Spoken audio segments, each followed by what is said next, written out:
I'm not going to compete with that. There's too much going on. And you look fantastic. Thank you so much. So do you. I haven't seen you in a while, and I'm glad that I'm seeing you on our final season. Your first time on the show was season 3? Wow. Was it? For Rent, right? Yeah, you were singing. It was... That was in New York, though. Yeah. Yeah. I was so excited when I got to come on again and like do it here and have the whole dance and the whole movie. Yeah. Because this is one of my favorite things about this show. Yeah. Y'all look so good. Don't they? Yes.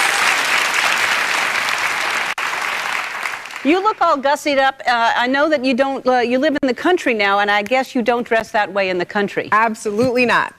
So, what made you move to the country, and what's that like? Are you like at heart a country girl? Yeah, I mean, I grew up camping and going upstate, and you know that was just one of the things my family and I did. We've always wanted to have our compound, do our off-grid living. That's all I watch is those shows with my dad. And you know, I grew up in construction. I was in an abandoned building, so just being creative and making your home is so beautiful. So I've got a property with multiple houses on it. My dad's in one, my mom's in the other, because they're divorced.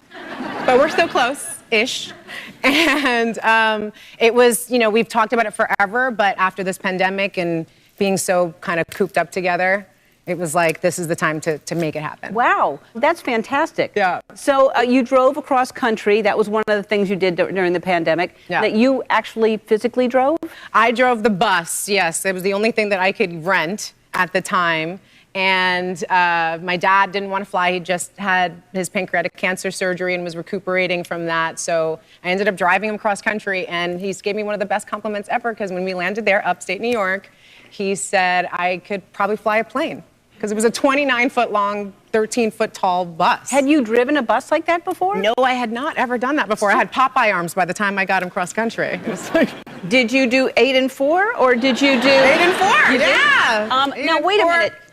So you had to learn how to drive that and get a special license for that, I assume? No.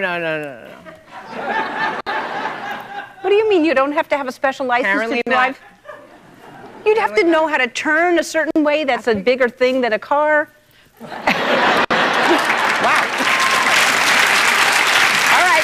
I'm good with cars. I just recently had a crazy flat tire that just happened. My back right tire exploded, like obliterated. I've never seen anything like it before in my life. And I ended up making it a whole Insta story thing, because I normally am so bad about that, but I didn't mess up my nail, which I was so proud of myself. And I made a whole video because I figured people might need to know how to do that. Good for you. Yeah. That's impressive. Yeah.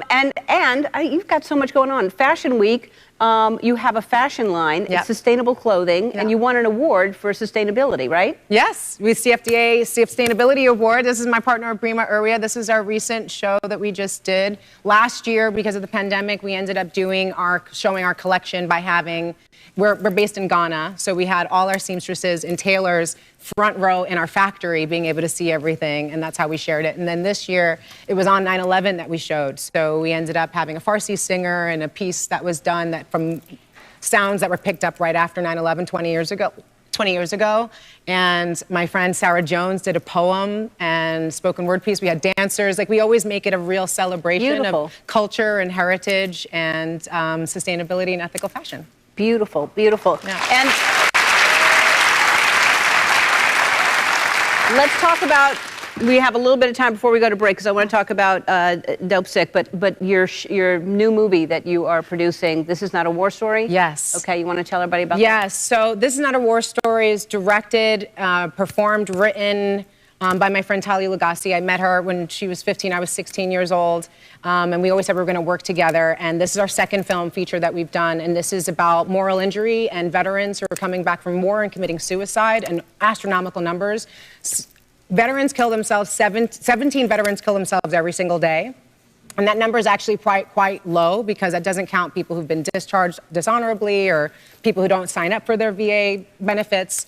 And it's due to going out and fighting wars that disenchant them. We're occupying lands, they're killing people, they're being told they have PTSD, and it's like, it's not a disorder to have post-traumatic stress from going over there and having a stressful situation happen that didn't need to happen. Right.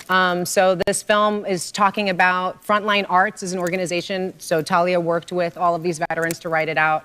And they tear up their uniforms, they make them into paper, and they turn them into art to create community and to stop this horrible epidemic of people committing suicide. This is not a war story. That's fantastic. Yeah. All right, we're going to talk